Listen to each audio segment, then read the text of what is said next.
de Berlim, né, Rita? Ainda no fuso horário. Nossa. Bom, vamos lá, gente. A gente está dando prosseguimento ao seminário NEC, né, do Núcleo de Estudos das Espacialidades Contemporâneas 2025. E nessa edição nós estamos contando, então, com a palestra da professora Rita Veloso. Não vou ler o currículo inteiro da Rita, que é muito extenso, né? Mas ela é professora associada da Escola de Arquitetura da UFMG desde 2012, integra o corpo docente do Programa de Pós-Graduação em Arquitetura e Urbanismo da UFMG como professora permanente, orientando, né, nos cursos de mestrado e doutorado. É bolsista Produtividade em Pesquisa 2 pelo CNPq, coordenadora do grupo de pesquisa Cosmópolis, que ela vai falar um pouco hoje, né? Atua como pesquisadora do Observatório das Metrópoles, possui graduação em Arquitetura e Urbanismo pela Federal de Minas Gerais, mestrado e doutorado em Filosofia pela Federal de Minas Gerais, e atualmente é pesquisadora visitante em Walter Benjamin, da Academia de Kunst em Berlim, né, onde ela está agora aqui, férias não, né, Rita, de descanso merecido. Uma pausa. Uma pausa. Fazer imposto de renda, digamos. Aliás, você precisa me lembrar. E além de todas essas qualificações do mestrado do currículo da Rita, tem ainda a nobre Láurea de ser minha amiga. Há muitos anos. Há mais de 30 anos. Não, aí você não precisa contar, né, Rita? Conto, sim, senhor, porque constância é uma coisa importante. Tá bom. Então, Rita, muito obrigado pela sua presença. Temos aqui, né, os pesquisadores vinculados ao NEC, mas não somente, né, e também, você não está vendo aqui agora, mas também aqui conosco está o Davi. Eu vi ele um pouquinho. Isso, É Davi. O Luciano, que você vai ver a careca dele aqui. Ei, Luciano, que bom te ver de novo. Isso. Temos a professora Amanda Ruggiero. Olá. Que também é pesquisadora aqui do NEC, e a Kemi Morita, que você deve lembrar. Claro, e a Kemi? Então, estamos todos aqui entre amigos. Então, muito obrigado, Rita. Rui, eu que agradeço o convite, não é um agradecimento protocolar, é isso que eu acabei de dizer, né? A gente já se encontrou em muitas escolas, né? E é muito legal você, numa hora desses encontros, assim, você olhar para trás e ver o tanto os pontos em comum, né? Nas pesquisas, como é que a gente se junta. Então, estou bem feliz de estar aqui. E vou fazer uma fala, gente, espero que seja mais, né, eu e o Rui também, a gente conversou sobre isso, eu espero que seja mais um diálogo mesmo e uma, digamos assim, uma apresentação das premissas de pesquisa, mas que a gente possa, de fato, conversar, né, assim, eu gosto muito de fazer essa apresentação do Cosmópolis e dessa pesquisa recente, porque ela é uma pesquisa que é um debate, então, para dar o contexto para vocês, né, a gente hoje é um grupo de pesquisa que tem uma residência no Instituto de Estudos Avançados, Transdisciplinares, daqui da UFMG, que se chama IEAT, UFMG. A gente está numa modalidade relativamente recente, que é a residência por grupo de pesquisa, e não apenas por pesquisas individuais, ou por pesquisas de professores, nem também o acolhimento de professores visitantes, ou de pesquisadores de pós-doc, ou mesmo bolsistas de doutorado ligado às pesquisas de professores. Essa modalidade, ela começou em 2011, e foi intermitente, mas em 2019, com a pandemia, o IAT reformulou esse edital das candidaturas e tornou-se uma espécie de tônica no IEAT, que a gente discutiria a questão da transdisciplinaridade, porque o IEAT tem 25 anos, é um instituto que tem 25 anos, e ele se valeu muito de discussões sobre a transdisciplinaridade a partir do convite de pesquisadores para, então, digamos assim, para montar uma espécie de um grande dicionário dos traduzíveis, né, relativos à transdisciplinaridade, mas estava sem sistematização, assim. E aí, a pergunta para os grupos de pesquisa era acerca de por que te interessaria discutir o seu grupo, a sua pesquisa, a pesquisa, né, dos colaboradores no seu grupo em termos da transdisciplinaridade. E a gente resolveu achar que o Cosmópolis estava na hora de aceitar essa pergunta do IEAT. A gente é um grupo formado em 2014, no rescaldo das jornadas de junho, porque todos nós somos 5 professores inicialmente proponentes. A gente estava muito envolvido com junho de 2013. Eu estava ligada, naquele momento, ao governo do Estado de Minas Gerais, fazendo a segunda rodada do planejamento metropolitano, que era o macrozoneamento da região metropolitana, e eu exatamente coordenava a área de institucionalidade. E nessa discussão da institucionalidade, a gente brincava que havia uma institucionalidade lá do A, que cuidava do Estado, da máquina do Estado, dos setores, das questões da intersetorialidade, da proposição de políticas públicas, acompanhamento, execução, etc., das políticas públicas e urbanas, né? E existia uma institucionalidade lá do B, cujo objetivo era entender as transformações pelas quais a participação popular no urbano tinha passado desde 1988, desde o ápice, né, da participação popular na Constituição, desde a proposição do Estatuto da Cidade, e no meio disso, exatamente no meio, junho eclodiu. Todo mundo aqui conhece a história de junho de 2013, mas para a gente ficou muito claro que estava na hora da gente parar de discutir com o Estado e fazer uma discussão mais profunda em termos de premissas, resultados, fazer uma discussão, de fato, crítica, naquilo que a gente chamou de fazer uma crítica filosófica da produção do urbano. Então, o Cosmópolis nasceu com esse espírito. Nunca houve uma única pesquisa no Cosmópolis, a gente nunca estabeleceu o grupo como um centro. Eu vou tentar, então, aqui compartilhar o site, para dar uma ideia para vocês. Vamos ver se vai rolar. Vocês estão vendo aí? Sim? Sim. Tá, porque eu parei de ver vocês aqui com esse modelo do Google Meet. Então, a gente fez essa proposição,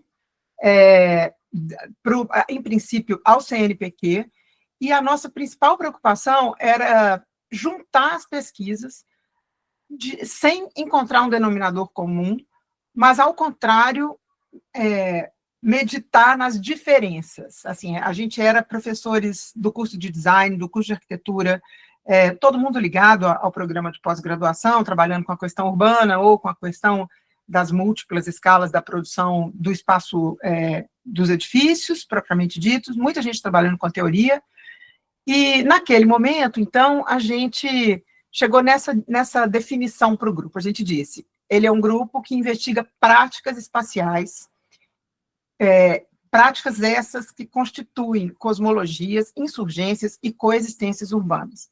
Então, essa foi a principal preocupação, digamos assim, o resumo de apresentação do trabalho, né?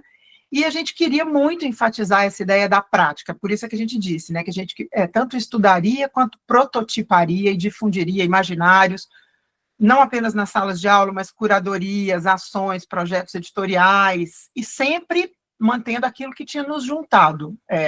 A gente fez uma enorme exposição, logo a seguir a 2013, chamada Escavar o Futuro, e a curadora dessa exposição, deixa eu ver se abre aqui, foi a professora Renata Marques.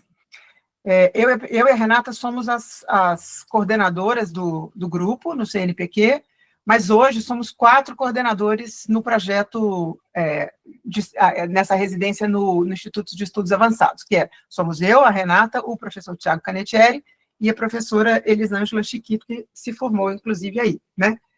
Então, naquele momento, a gente fez, então, a Renata fez a curadoria dessa exposição, chamada Escavar o Futuro, fizemos um livro, acho que eu não tenho aqui para mostrar para vocês, tá? Escola, mas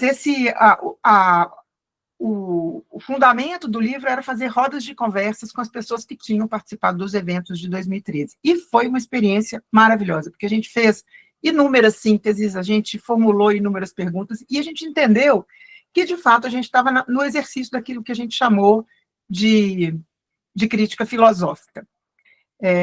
Então, a ideia era fazer uma crítica do urbano, mas, de novo, né, não uma crítica muito colada nas noções de planejamento, de desenho, uma crítica que se distanciasse um pouco do campo, né, e que tentasse encontrar na filosofia o fundamento dessa reflexão. A primeira providência foi a gente criar uma editora. Então, a gente, a princípio, criou o selo Cosmópolis. A Escola de Arquitetura tem a possibilidade, porque ela, desde os anos 50, ela é uma editora, junto com a editora da UFMG, porque como é uma unidade fora do campus, historicamente, ela começou como uma gráfica nos anos 30, progrediu para ser uma editora, e hoje ela tem um certo número de registros na Biblioteca Nacional, que ela pode disponibilizar para os seus professores. Então, os grupos de pesquisa na Escola de Arquitetura podem criar selos editoriais, desde que você desenvolva um projeto, desde que você tenha conselho editorial, conselho consultivo, abra editais para publicação, editais que, na verdade, são abertos para a Escola de Arquitetura, mas cujo fundamento é dar visibilidade para a produção do grupo, né?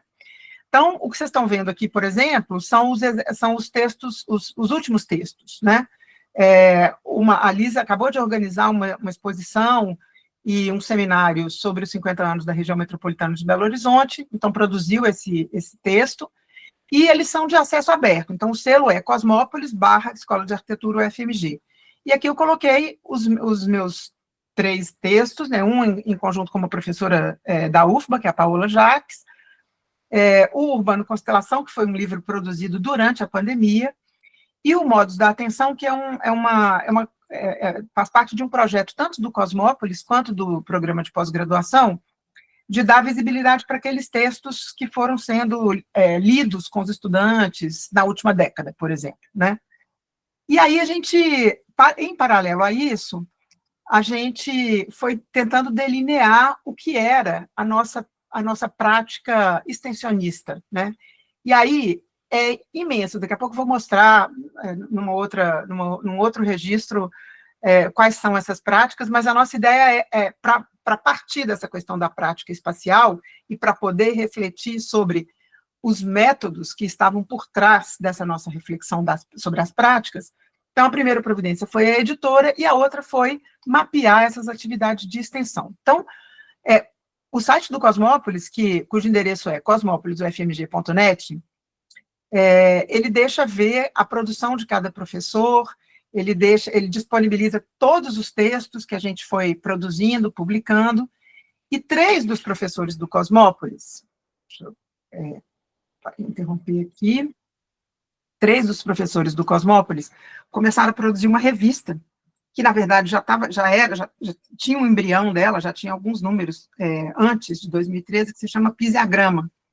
Então, Renata Marques, Roberto Andrés e Wellington Cansado são os editores da Pisiagrama. A revista era produzida com editais do Ministério da Cultura, depois editais do BDMG, depois Prefeitura de Belo Horizonte, e hoje ela é uma revista autossustentada. Assim, a gente aplica as nossas taxas de bancada do CNPq para fazer a revista. Vou ver se eu consigo mostrar para vocês aqui agora a outra.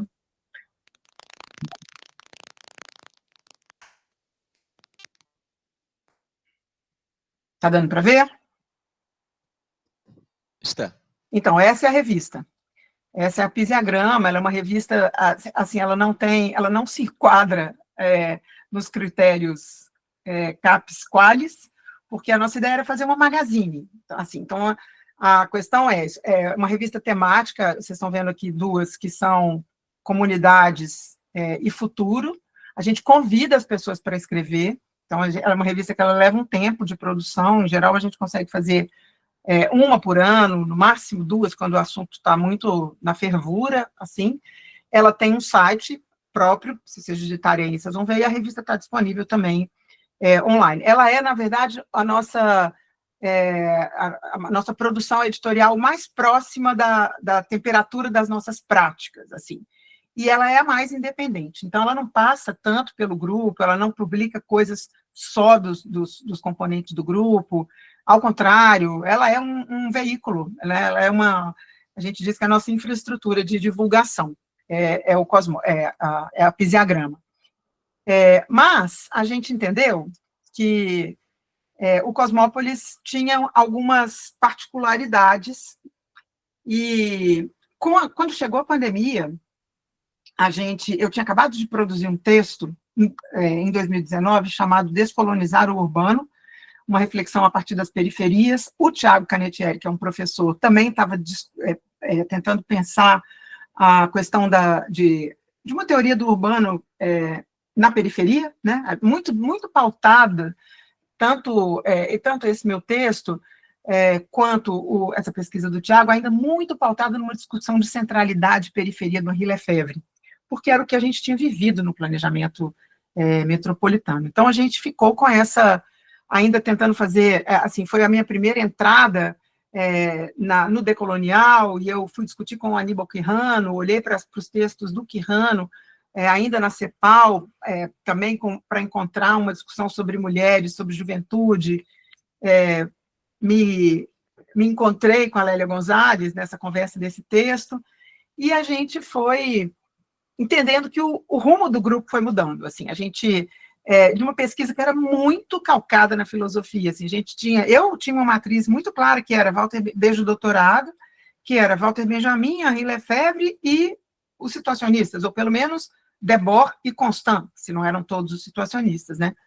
Mas eu tinha defendido o doutorado em 2007, então, de 2007 a 2014, a gente tinha tomado um banho de Brasil, assim, inclusive com essa história da gente ter participado de 2013, e a gente queria, de fato, fazer um balanço, mesmo que parecesse prematuro. Então, a gente entrou na pandemia com essa preocupação.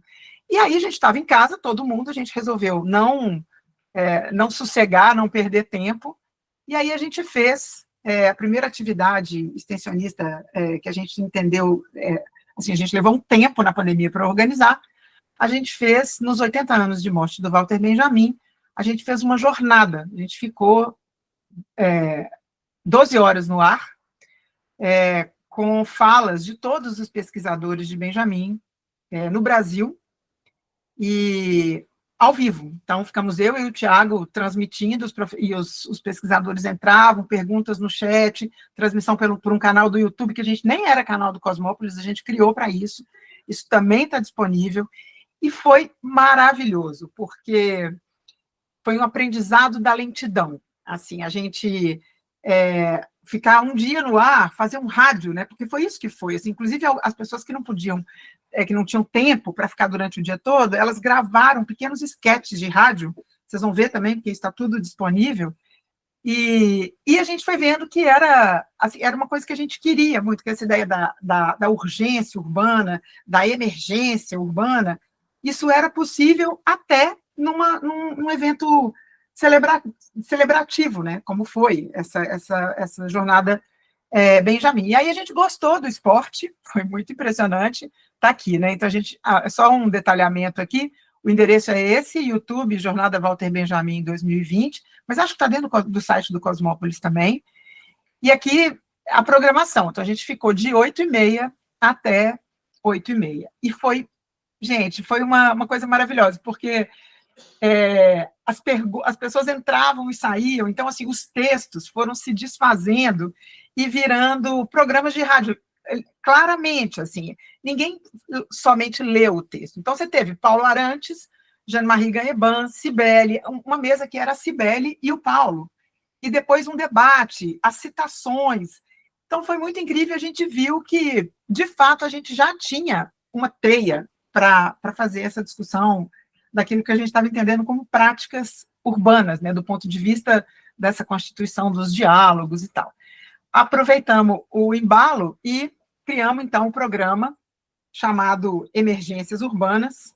Esse programa foi ao ar em edições quinzenais, a partir de 2021, e o Paulo inaugurou. Isso também está num canal, que é um canal da Escola de Arquitetura. A gente era muito uma baby nessa época. Na pandemia, a gente não conseguiu produzir conteúdo e se organizar com a estrutura do grupo, não. Mas o canal se chama Dentro de Casa, que é a expressão mineira para dentro de casa, né? Então, é o Matheus Rosada, que também veio do IAL, que é professor comigo no Departamento de Teoria e História. É o Matheus que toca esse canal ainda hoje. E aí a gente fez uma série de convites para esse Emergências Urbanas.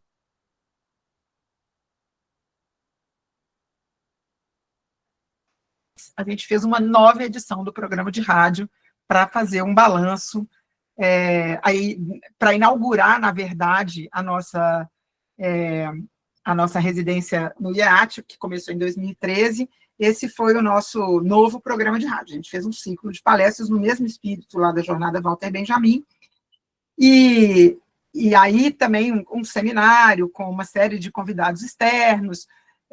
Tinha uma montanha de textos sendo lançados sobre os 10 anos de 2013, a gente trouxe essas pessoas, e aí, nesse momento, em 23, a gente, aqui a programação, nesse momento, em 2023, a gente colocou os nossos estudantes para mapear, dentro dessas discussões que tinham acontecido desde 2020, a gente cortou para 2020, porque senão era impossível, né? Então, essas experiências estavam gravadas, estavam registradas graças à pandemia, para fazer um filtro do que era discussão metodológica e de que jeito, ou discussões sobre métodos e sobre instrumentos de pesquisa, e de que modo era possível enxergar a transdisciplinaridade nessas discussões. Porque o tempo todo, vocês vão ver aqui, ó,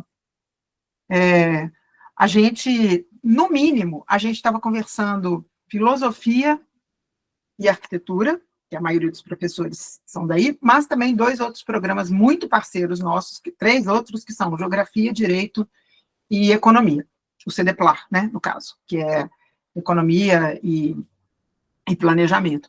Então, isso foi o primeiro projeto conjunto que a gente estabeleceu, 3 professores coordenavam, e a gente colocou isso como um projeto de iniciação científica para todos os nossos bolsistas em 2023. E foi muito fértil, porque daí a gente começou a formular o nome que a gente deu para essa pesquisa quando a gente chegasse quando a gente chegou no IEAT, que é Cosmópolis, metamétodo. E estava muito claro, assim, que a gente não tinha que nunca, o nosso objetivo, né, nunca foi essa síntese, né, nunca foi essa ideia de um elemento comum, de um denominador comum, mas, ao contrário, o que a gente queria era exatamente entender como é que as disciplinas se aproximavam. E o que sobrava dessa aproximação? Quer dizer, quase como se constituísse uma espécie de uma linha, né, um intervalo, um terreno vago entre os dois campos, né, e o que podia emergir dali, né. Fizemos um esforço gigante em 2020, no segundo semestre de 2023, para produzir dessas reflexões, e montamos um seminário que durou, um seminário contínuo, que durou o segundo semestre de 2023, fazendo encontros de 2 dias por mês, e todas as pessoas que estavam envolvidas no Cosmópolis foram lá apresentar suas próprias pesquisas. Isso deu nesse livro, são de 2 volumes, que se chama Teorias e Práticas Urbanas, são 1.200 páginas, e todo mundo escreveu. Os estudantes de graduação, os pesquisadores de iniciação científica, mestrado, doutorado, pós-doc, e a gente. E também isso, tudo gravado, tudo disponibilizado, 2 dias inteiros, essas imersões que a gente achava assim, gente, ninguém mais vai ter saco para fazer, mas funciona com a gente, sabe? A gente sai da escola de arquitetura, vai para dentro do CDPLAR, que o auditório é pequeno, isolado no campus, e consegue fazer essas discussões. Então, de fato, a gente avançou demais nessa discussão da transdisciplinaridade, para entender que, assim, como a gente foi vendo, é uma espécie de soma. Ela não de jeito nenhum, ela pode se tratar de uma síntese, né? A transdisciplinaridade, para nós, ela não significa sintetizar. Ao contrário, é muito importante que a gente pense os pontos de contato entre os campos como zonas de contato, né? E que depois a gente abandone isso. Então, quase como se fosse, se a gente estivesse juntando as similaridades provisoriamente. E aí, a gente, uma determinada altura, alguém falou, mas isso é muito tributário da ideia do Tony Negri, da multidão, e do modo como os grupos se juntam, né, para reivindicar como é que os movimentos sociais recentíssimos se organizam. A gente se junta em torno de uma causa, e esse ajuntamento ele é provisório, e ele é aberto, ele é poroso, né? Mas isso também dizia respeito a uma reflexão, que é a reflexão do Walter Benjamin, com a ideia dele de constelação, porque o Benjamin dizia que o único jeito de você fazer uma crítica imanente, quando você está de fato preocupado em pensar um objeto segundo um conceito, né, você precisa mergulhar nesse objeto. Você não pode fazer uma crítica que seja externa ao objeto. Ele usa uma frase lapidar que ele diz: o objeto dá a lei da sua crítica. Então, é preciso que você desmonte esse objeto. O termo técnico para isso é que você faça uma crítica imanente, né? E essa imanência é exatamente dada da desmontagem do objeto, para que você depois faça emergir um texto e uma crítica que chegue num conceito sobre esse objeto. Mas como é que você faz essa crítica, né? Em se tratando de uma pesquisa, como a gente chamava já, de urbano-constelação, né? Esse entendimento de que o urbano é uma constelação. Porque o urbano ele é feito de fenômenos que são extremos, de coisas que podem ser lidas pela demografia e outras coisas que precisam ser lidas pela, sei lá, fenomenologia, pela percepção. Como é que você junta isso? Não tem um método único, não tem um modo único de resolver. Então, a ideia do Benjamin é que você olha para fenômenos extremos, você desenha um diagrama, uma linha entre esses fenômenos, esse desenho é a constelação, né? Os fenômenos são as estrelas, e você dá um nome. Daí, desse desenho, desse diagrama, emerge um conceito. Esse conceito é a constelação, né? Muito importante para Benjamin é a ideia de que se trata de fenômenos e de observação, e não de idealização. Então, não tem nada de idealista, pelo contrário, tem uma ideia de uma empiria radical, né? Essa ideia da montagem, e a gente foi cada vez mais entendendo durante esse ano de 2023 e 2024, que isso cabia bem aos estudos urbanos no Brasil, que fazia sentido a gente olhar para modelos epistemológicos diversos e tentar pensar esses raciocínios que convergiam para os nossos estudos como um conjunto de, assim, quase como pensando a plasticidade dos raciocínios. É assim que a gente definiu a transdisciplinaridade, né? E para nós, nesse sentido, os estudos urbanos chegavam à filosofia, né? Ali, nesse raciocínio da constelação, dão-se métodos plurais de enunciação dos sentidos. A gente entende que um conceito formulado hoje, ele é um conceito formulado hoje, no presente, ele não tem a pretensão de durar ou de se transformar num manifesto, ele é algo que é da situação, né? Ele emerge naquele momento, ele conta com o passado, ele responde a uma pergunta do passado, mas ele também coloca sentidos para o futuro, né? Ele fica aqui marinando, né? Para estabelecer uma nova análise empírica lá na frente, ou uma reflexão teórica. E a gente entendeu que isso tinha muitas conexões filosóficas, assim, a gente poderia voltar até no Zimmer para dizer, olha, tem uma instância subjetiva, depois a gente podia tentar pensar para além da sociologia e tentar pensar as questões dos grupos, né, da sociabilidade, mas para nós, a primeira coisa que foi, assim, talvez a primeira síntese, né, é de que a gente precisava perder o medo do fantasma do método, assim, a gente tinha que falar era contra o método, né, quer dizer, você não pode parar a vida para estudá-la, você não pode parar a realidade urbana para fixá-la, né, ou para plasmá-la, para pensar um sistema urbano, para pensar a noção de planejamento tradicional. Ao contrário, assim, você tem que entender que você está lidando com uma energia em movimento, né, e para retirar dessa energia algumas coisas que possam ser enunciadas e que possam vir para uma esfera pública de debates. Muito bem, fizemos isso durante 2024, mas permanecíamos, todos nós, com as suas pesquisas, assim, as montanhas usuais de orientação, os orientandos de mestrado, doutorado, a gente abriu um edital para bolsista de pós-doc, e aí, desde 2022, a gente tem tido pesquisadores de pós-doc conosco, o que é muito importante, porque a gente criou uma espécie a gente tem, assim, a gente consegue fazer reuniões mensais, no máximo reuniões quinzenais, a gente não se encontra, é impossível todo mundo encontrar toda semana, mas os estudantes de iniciação científica, por exemplo, têm muito contato com os pesquisadores de pós-doc, né? Então, a gente criou para reforçar essa nossa ideia de que não tem centro, de que não tem hierarquia, e um pouco tentando deixar as coisas emergirem. Então, a gente começou, como eu falei, orientando trabalhos em Lefebvre, orientando trabalhos nos comunistas, e hoje a gente está discutindo o racismo estrutural no Brasil, decolonial, estamos discutindo uma transformação na historiografia do urbano brasileiro, e também foi crescendo em importância para a gente essa ideia das escalas, da transescalaridade, assim, de que a gente, obviamente, pode pensar uma pesquisa que esteja inserida num raciocínio do sul global, podemos até chegar na possibilidade de uma pesquisa comparativa, mas também a gente está de olho aqui no micrológico, né, no nano território, porque a gente não abre mão dessa ideia dessa empiria.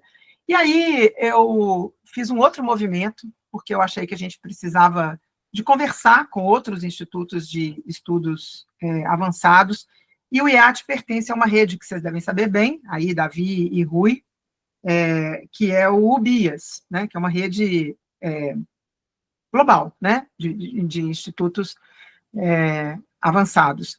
E aí eu fiz um movimento de aplicar o Cosmópolis para uma residência no Instituto Futuro, no Zukunft, que é o Instituto de Estudos Avançados da Universidade de Constance, na Alemanha, né?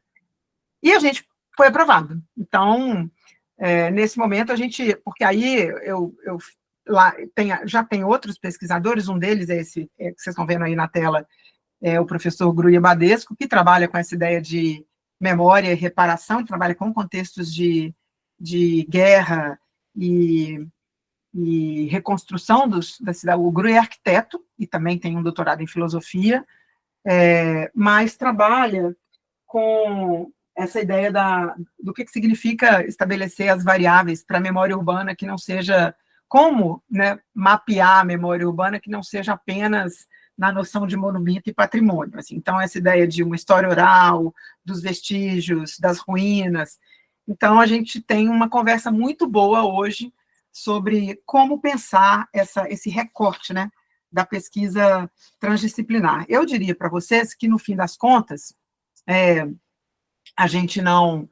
Isso aqui são outras palestras que a gente foi fazendo, a gente trouxe, só para passar rapidinho, a gente, no meio tempo também, a gente desenvolveu esse mesmo projeto do metamétodo com a Universidade de Uppsala, para pensar a questão das insurgências e das emergências urbanas, trouxemos e levamos estudantes, bolsistas e professores em missões de trabalho, trouxemos Sandro Mesadra, que estava no Brasil no final do ano passado. O Sandro veio para fazer, foi um debate incrível, ficou um dia aqui com os estudantes para discutir essa ideia das infraestruturas urbanas, a noção das fronteiras, mas também essa ideia dele do colonialismo, né? Foi muito importante. E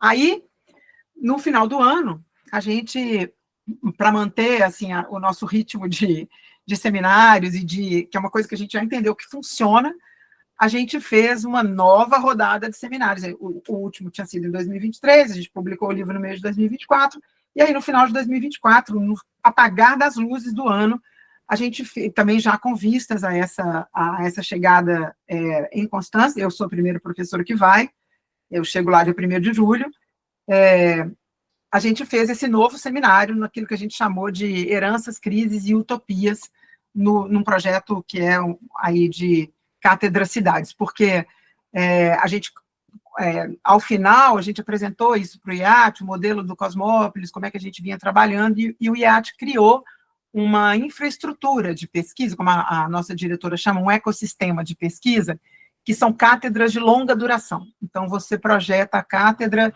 por 5 anos.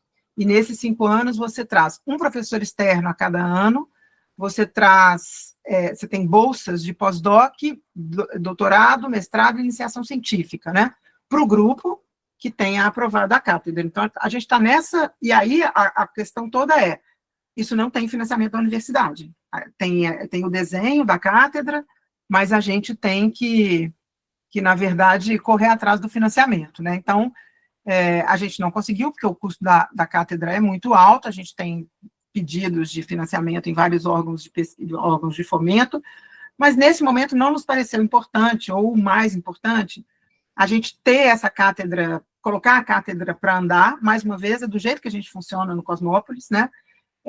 A gente preferiu dar início a essas parcerias, que podem ser menores, mas que nos permitam refletir enquanto a gente está fazendo, então é isso que eu vou fazer lá em Constância, né? Eu fiquei metade do ano, fiquei 4 meses em Berlim, no Arquivo Benjamin, atrás dessa ideia da empiria, atrás dessa ideia da constelação, dessa conceituação, de novo, dessa crítica filosófica, dessa crítica imanente, numa primeira parte da pesquisa. Tem essa pesquisa no Arquivo Walter Benjamin, muito embora ela seja individual, mas eu tenho 2 estudantes de doutorado comigo que são professoras, que estão em posições de professoras substitutas, então a gente consegue fazer essa discussão em sala de aula, nas disciplinas, e são as 2 pessoas que estão comigo nesse primeiro momento de 25, e agora, num segundo momento, eu vou para Constância para, então, apresentar essa ideia geral, né, assim, de um metamétodo, o que é essa reflexão que a gente está chamando de metamétodo, e como desenvolver essa ideia de uma transdisciplinaridade que não é síntese, mas que é uma constituição desse terreno vago entre os campos, né, e uma espécie de como pensar sobre os pontos de contato que podem se dar entre os diversos métodos de pesquisa. E é nesse pé que a gente está hoje. Então, assim, de modo geral, essa é uma reflexão, estou fazendo aqui quase que uma apresentação esquelética do que a gente está fazendo, né? Mas de fato, a coisa mais importante para nós, assim, que é digamos assim, a fervura que a gente levanta desse caldo, né? A gente tem permanecido, né, há 11 anos trabalhando de modo coletivo. E nunca houve um projeto que juntasse todo mundo no grupo. Então, por isso é que a gente pode, inclusive, pulverizar essas publicações. A gente nunca teve, talvez agora, porque um dos resultados da residência no IAT, o primeiro foi organizar esse site, que a gente tinha que colocar tudo que a gente fez em termos de ensino, pesquisa, extensão, resultado, então a gente colocou tudo e entregou isso no final de 24.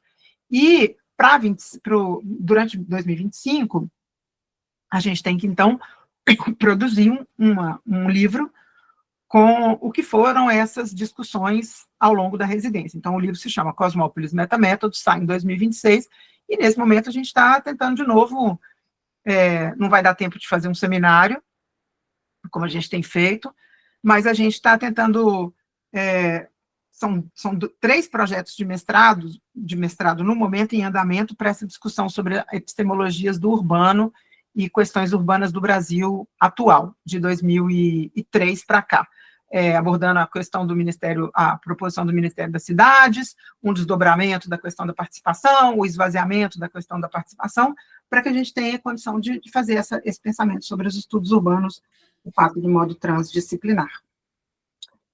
Acho que é isso, gente. Ficou, assim, foi muito corrido, Rui? Não, imagina. Obrigado. Obrigada, gente. A gente vai abrir aqui para as nossas conversas. Ouvindo você falar, né? Bom, primeiro, assim, a gente estava conversando um pouquinho antes, a Rita também é madrugadora, também acorda 4h30 da manhã, só que, ao contrário desta pessoa que vos fala, a Rita aproveita, né? Aproveita esse tempo para produzir isso tudo, né? Assim, que é impressionante. Mas, assim, Rita, já de algum tempo, né, assim, que a gente também já comentou isso, eu acho que há muitos pontos de contato entre o tipo de questões, né, e de práticas que a gente desenvolve no NEC, né, e vocês, né? Uhum. E, de novo, assim, eu sei que a vida louca ela acaba impedindo maiores diálogos, mas eu acho que a gente deve fazer um esforço de conversar mais a miúde. Uhum, uhum. E uma das questões que você coloca e que para a gente é importante, eu acho, é esse conceito de urbano-constelação, né? E de pensar também o objeto em seu próprio movimento, né? Que eu acho que é uma característica de um grupo como o nosso. Né? E tanto assim, a gente tem uma diversidade de enfoques teóricos, metodológicos, objetos, etc. E uma das questões que a gente sempre se coloca enquanto grupo de pesquisa mas afinal de contas, o que nos une? Né? Tentando encontrar esse mínimo denominador comum. Né? E eu acho que essa perspectiva que você traz, ela aponta uma resposta, né, para isso, que é assim, o não encontro necessário de um mínimo denominador comum, mas justamente desse terreno vago, né, que forma uma constelação e que, a partir justamente dessa empiria, desse desenho da constelação, né, os conceitos possam emergir. Né? E essa compreensão desse urbano, que é uma constelação, que é multifatorial, etc., eu acho que ele também emerge dessa multiplicidade. Né? E isso, eu acho que é um ponto de contato bastante interessante. E uma questão que você aponta, e que é uma questão assim, que nos preocupa já há algum tempo, né? É o quanto não se faz, ou melhor, né, se toma metodologia por uma coisa que metodologia não é, né? Que é procedimentos metodológicos. Então, ou seja, faço uma pesquisa bibliográfica, vou não sei o quê, tarará, tarará. Isso não é metodologia, né? Isso são instrumentos que a gente coloca a serviço de uma discussão. Né? E você aponta, a partir de Walter Benjamin, mas não só a partir de Walter Benjamin, justamente uma discussão metodológica. Né? Ou seja, o quanto esse objeto em movimento, né, ele requer um método de apreensão que vai ser construído a partir desse entendimento. Né? Eu só teria uma pergunta, não é nem provocação, né? Mas, assim, via Walter Benjamin, né, que é, por que não chamar isso de materialismo histórico? Né? Porque, assim, essas premissas estão lá. Né? E aí talvez, quer dizer, e talvez o Walter Benjamin seja mais materialista histórico radical, né, do que muitos outros, né, que estão por aí. Então aí talvez seja uma questão interessante. Mas eu vou passar aqui para os nossos interlocutores. Quem se habilita? Davi. A gente vai fazer uma rodada, tá, Rita? E aí você vai dialogando com a gente.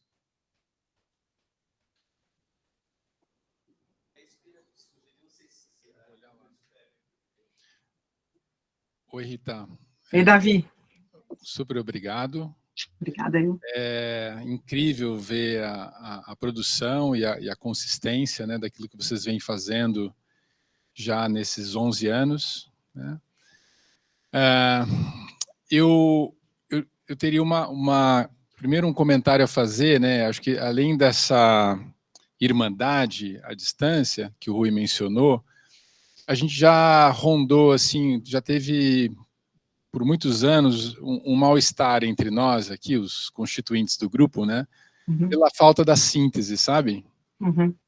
Então, a gente necessariamente precisava ter um objeto comum ou temas comuns, conceitos comuns, abordagens comuns, e a gente foi, a duras penas, percebendo, né, que isso, na verdade, ao invés de uma falta, era uma qualidade.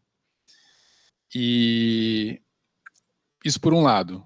Por outro, é nessa diversidade encontrar situações em que a gente consegue qualificar essa diversidade, que, aí para usar um termo que está muito presente no teu livro, né, a partir do Benjamin, pensar por fragmentos, mas que esses fragmentos sejam potência e não sejam ausência. Se você pudesse tocar um pouquinho mais nisso, acho que seria muito, muito interessante. E a outra questão, você falou desses pontos da constelação, e a constelação também como abordagem, né, como forma de pesquisa. Se você pudesse recuperar um pouco mais os outros 4 pontos aí dessa constelação, os outros 4 professores, né, constituintes do grupo, eles estão orbitando por onde? Para a gente entender como é que vocês estão construindo essas constelações de vocês. Mais uma vez, obrigado.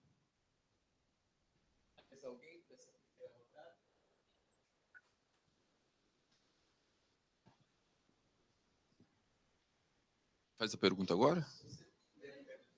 Tá.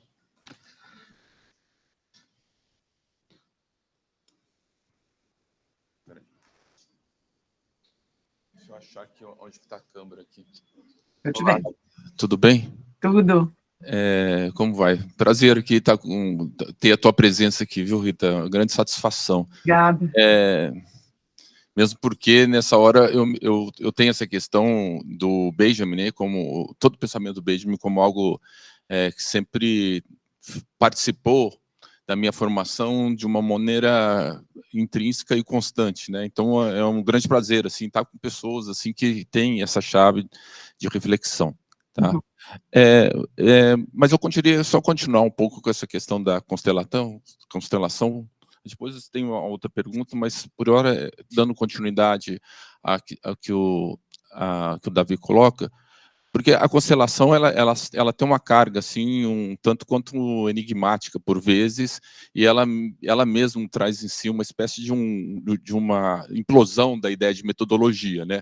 A metodologia ela por si fica bastante instável na relação com a constelação, e ao mesmo tempo a constelação às vezes ela parece uma espécie de um lugar de conforto, né? Muitas vezes, porque ela me permite esse pensamento, vamos dizer assim, mais fragmentário. Mas, por outro lado, isso eu gostaria que você comentasse um pouco, essa vamos dizer assim, essa construção, essa qualidade, né, da constelação, quanto na forma da construção de um conceito, da reconhecimento de um método na relação com as questões dinâmicas em movimento que eu estou pensando. Então, eu gostaria que você comentasse um pouco, né, essa forma, muitas vezes, que parece que ela é relativamente fácil, ela me abre algumas possibilidades de arranjos, mas, ao mesmo tempo, você qualificou muito bem essa complexidade que envolve a noção de método, como que ela desestabiliza essas próprias noções de método e exige outro tipo de reconhecimento e estabilidade. Por outra coisa que está relacionado a isso, quando você fala em movimento, eu posso pensar também a ideia de instante, eu digo assim no sentido de, ou seja, eu tenho essa dinâmica do meu próprio objeto, ao mesmo tempo a constelação, ele tem esse determinado movimento, ela de alguma maneira, ela articula um campo de significados que são agentes dentro dessa questão do meu objeto, Agora, o momento de estudo, de reflexão, ele envolve, vamos dizer assim, quase que tirar uma fotografia e analisar isso, ou a dinâmica é estando e continuando dentro dessa própria relação em que o pesquisador ele está diretamente envolvido? Tá? Uhum. Deixa eu responder essas três. Não, eu ia sugerir isso, Rita, vai lá. Então, primeiro, deixa eu responder o Davi sobre os outros professores, assim, que é bem interessante. O Tiago, que tem uma formação de geógrafo, é a pessoa, é o pesquisador, digamos assim, pós-marxiano do grupo, ao mesmo tempo que é a pessoa do pensamento das catástrofes, assim, junto com Paulo Arantes. Então, o Tiago é essa pessoa, do ponto de vista da filosofia, digamos que somos eu e ele nesse espectro de reflexão dessa crítica que nasceu com Marx, né, e que tem as sucessivas derivações aí. Então, eu e o Tiago temos essa, digamos, essa assinatura filosófica nas pesquisas, Tiago Canettieri, e o Tiago está muito ocupado com essa ideia de transformação do conceito de periferia, né? Então, ele está no terceiro livro, que a gente não colocou aqui, mas vocês também podem ver lá, e numa discussão muito de perto com o Paulo, com assim, essa ideia de que o que são as periferias numa época das expectativas decrescentes, né? Qual é a potência da periferia numa época em que o futuro é curto, o futuro encurtou, né? E por aí pensando a juventude, pensando as desigualdades, por exemplo, as novas formas de trabalho. Então, um dos bolsistas de pós-doc, que o Tiago acompanha, tem uma pesquisa sobre o trabalho dos entregadores. Um outro aluno está na França, trabalhando lá com os coletes amarelos, e então tem essa conexão por aí. A Renata Marques e o Wellington Cansado, então, o Tiago entrou um pouquinho depois, mas a Renata e o Lou, né, o Wellington estão com a gente formou junto o grupo. Começou com uma discussão sobre a vinda da antropologia, tentando pensar um método de abordagem do uso dos espaços arquitetônicos e urbanos com pesquisa etnográfica, mas muito rapidamente eles levaram para esse entendimento das cosmologias indígenas, para um ideário ancestral no Brasil, e hoje eles estão muito perto do Ailton Krenak e do Nego Bispo. Foram as duas pessoas para onde, assim, os grandes diálogos estabelecidos pelos dois, assim. O Lou acabou de fazer um prefácio de um livro que se chama... vou esquecer... o livro acabou de chegar aqui em casa, acho que é O Método de Descansar dos Yanomami, é isso? Daqui a pouco eu pego, assim. E é muito legal, porque aí eles estão, no momento, numa super pesquisa assim, num projeto, na verdade, que é tanto de pesquisa quanto de extensão, no Chacriabás, trabalhando com produção de espaço, e a universidade tem uma formação para os indígenas, né, em nível de graduação, que começou na Faculdade de Educação. Então, Lou e Renata estão muito envolvidos nesses projetos e seguiram nessa vertente, assim, não é... Tem uma reflexão sobre a questão ambiental, tem uma reflexão sobre a crise ambiental, essa ideia de crise múltipla ou de policrise que deriva dessa ideia de uma catástrofe, partindo dos grandes eventos climáticos, mas tem, sobretudo, essa ideia da memória e dessa ancestralidade brasileira. O Roberto Andrés, que é o professor que talvez atue mais perto da questão política hoje, o Roberto fez um trabalho no doutorado que virou um livro, que é assim, sobre o Tarifa Zero. Ele é um militante da Tarifa Zero, né? e o livro se chamou A Razão dos Centavos. Então, ele começou essa pesquisa exatamente a partir dessa atuação da gente lá em 2013, e ele começou pesquisando os cartazes de 2013. Então, ele tem um site inventariando tudo que apareceu, e depois ele foi mostrando o quanto essa questão do transporte, da circulação, da mobilidade, vai se transformando numa pauta muito progressista para o Brasil, né? Então, o Roberto, agora, por exemplo, acabou de participar da elaboração do projeto do Tarifa Zero em Belo Horizonte, que acabou de ser relatado por uma deputada da extrema-direita que aprovou o projeto. Então, o Roberto está muito envolvido com a vereança, né? Talvez de nós agora 6, né? Porque tem a Liz, também, o Roberto talvez seja o que nunca abandonou essa seara digamos assim, do ativismo, né? E a Liz, que veio de uma formação de planejadora e de um trabalho nas prefeituras e de uma discussão sobre o planejamento regional, né? A Liz tem trabalhado com o Roberto Montemor, e com o Geraldo Costa, que são referências para a gente, Heloísa Costa também, são referências do pensamento urbano, são as pessoas que fundaram a Ampur, na verdade, né? Mas que tem hoje uma discussão sobre aquilo que o Roberto vem chamando de urbano rural, ou de urbano natural, porque o Roberto também foi das primeiras pessoas a discutir os limites, né? Ele levou adiante, desenvolveu um conceito de urbanização extensiva, né? Que está no livro, está nesse livro aqui, deixa eu achar ele.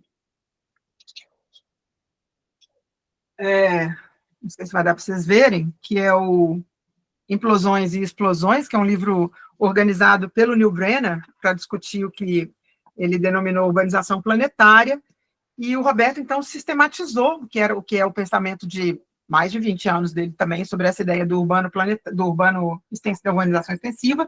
A Liz um pouco vem discutindo isso, assim. Então, a Liz de nós é a pessoa, digamos, mais próxima da ortodoxia da produção do espaço. Talvez a pessoa mais, né, dentre nós, aquela que segue tentando pensar, inclusive, a história do planejamento, né?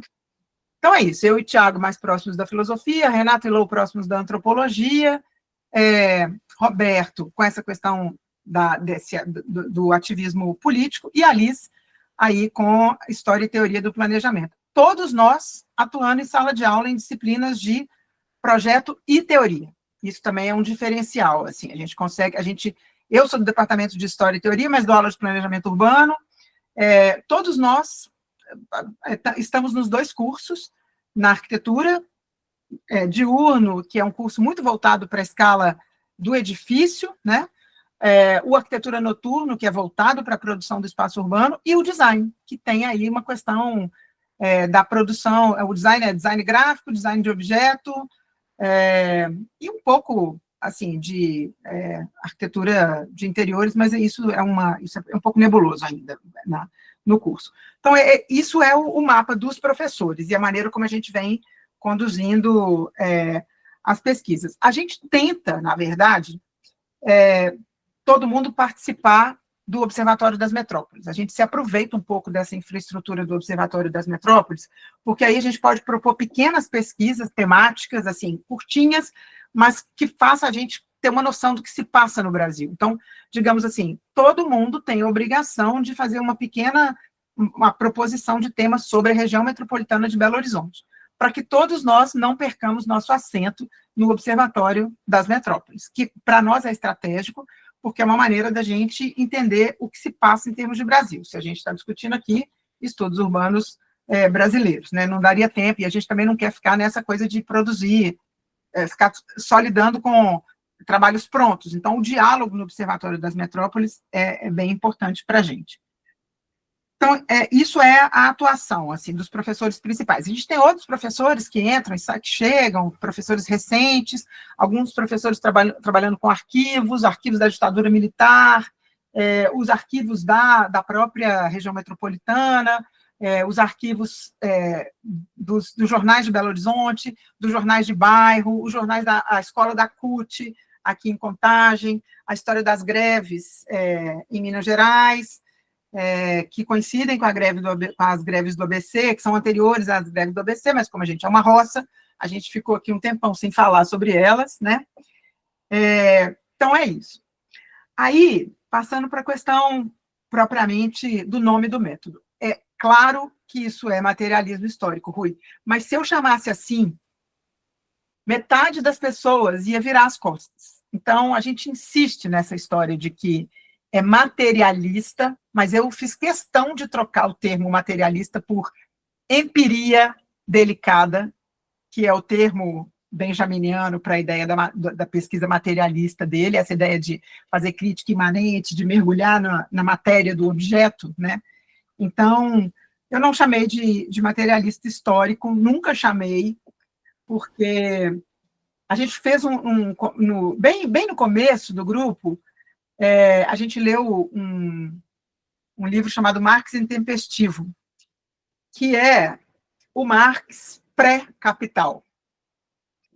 E foi muito importante que a gente tenha feito essa leitura, porque depois a gente leu Debord, depois a gente leu Benjamin, e a gente leu Lefebvre, e a gente entendeu as heranças desses caras todos em relação a Lefebvre.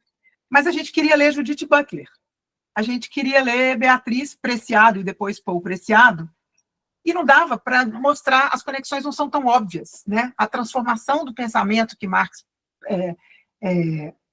deixou de herança não era tão óbvia, sobretudo nas gerações mais novas. Então, a gente falou, a gente precisa discutir a questão do materialismo e a gente precisa discutir a questão da história. E aí, tem uma questão, assim, tem um ponto em Benjamin que, para mim, é muito, muito, muito caro, é que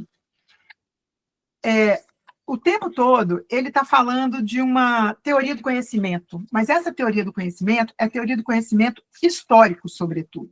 Então, é muito importante, quando ele discute lá na filosofia da história, porque é o ponto de chegada da filosofia benjaminiana, é do empírico, é o empírico, é o material que é o lugar em que se dá a significação histórica. Por isso a questão do fragmento, e por isso a não angústia de transformar o fragmento numa decifração, né?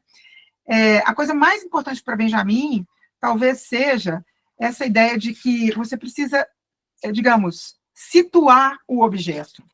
Mas essa situação do objeto, ela diz respeito a uma historiografia que é materialista e que é também dialética, né? Então, por quê? Eu tenho que olhar para o fragmento e, de alguma forma, ampliar a lente que olha para aquele fragmento. Não é à toa que ele discute tanto essa ideia da imagem, né? Porque a imagem, então, a gente estava falando sobre, tirar uma fotografia e analisar?